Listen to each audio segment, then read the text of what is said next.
जय जय दाता आनंद साईं, जय जय दाता आनंद साईं। ओम साईं जगदम्बिकाए नमः। रेखाएं बदल देता है महाकाली का नाम, श्वास श्वास से नाम ले भक्ति हो निष्काम।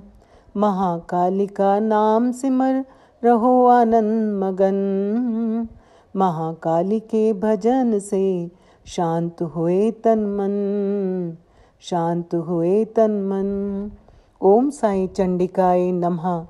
श्री साई गीता श्लोक नंबर 3179। सबसे ये कहते सुना है कि प्रारब्ध कोई बदल नहीं सकता, लेकिन नाम स्मरण में इतनी शक्ति है कि हमारी हाथों की लकीरें बदल सकती हैं। ये अकाट्य सत्य है। हमारी भक्ति निष्काम होनी चाहिए। आदिकाल से परमेश्वर की रीति चली आई है।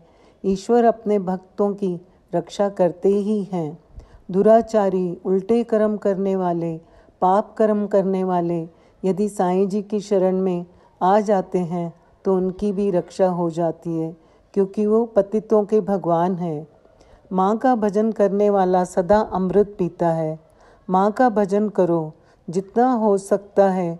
माँ का नाम भवसागर पार उतारने वाला है।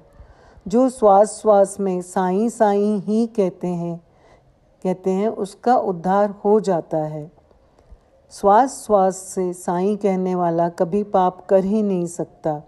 जब तक हम माया से बचेंगे नहीं, बात बनेगी नहीं। माया से रोग सोग और भोग ही मिलता है। महाकाली का नाम अमृत पिलाता है। अमृत पीना है तो घट में आना ही पड़ेगा। श्री बाबा सरकार को ईश्वर अर्पित भक्त बहुत प्रिय हैं। भले ही श्री बाबा कर्म भोग पूरे कराते हैं, लेकिन उनका रक्षा का हाथ भी भक्त के सिर पर रहता है। ईश्वर का भजन करते चलो, नाम सिमरन छोड़ो नहीं। चाहे कोई भी स्थिति हो, नाम लिए जाओ। नाम अपना काम करता ही है। नाम के आनंद में गुम हो जाओ। महाकाली का नाम भक्त को शांति देता है।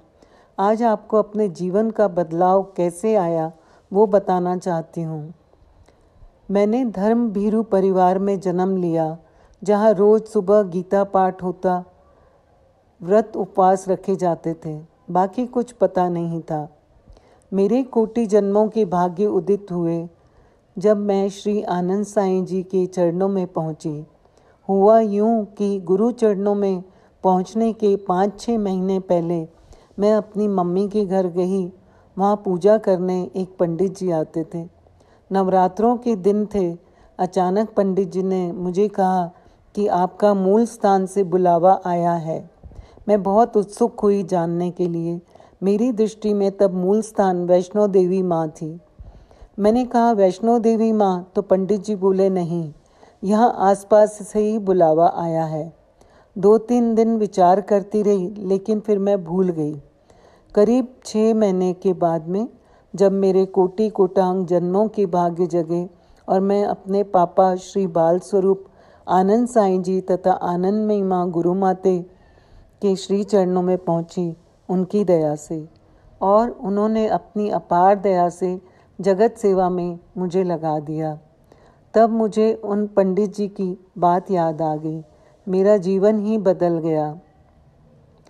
वो मूल स्थान नहीं तो और क्या था, जहाँ श्री साईं गीता की रचना हुई और जगत कल्याण के लिए अमृत बहा। बहुत से चमत्कार हुए जीवन में। संकटों में भी भारी रक्षा हुई। ओम साई राम, जय साई राम।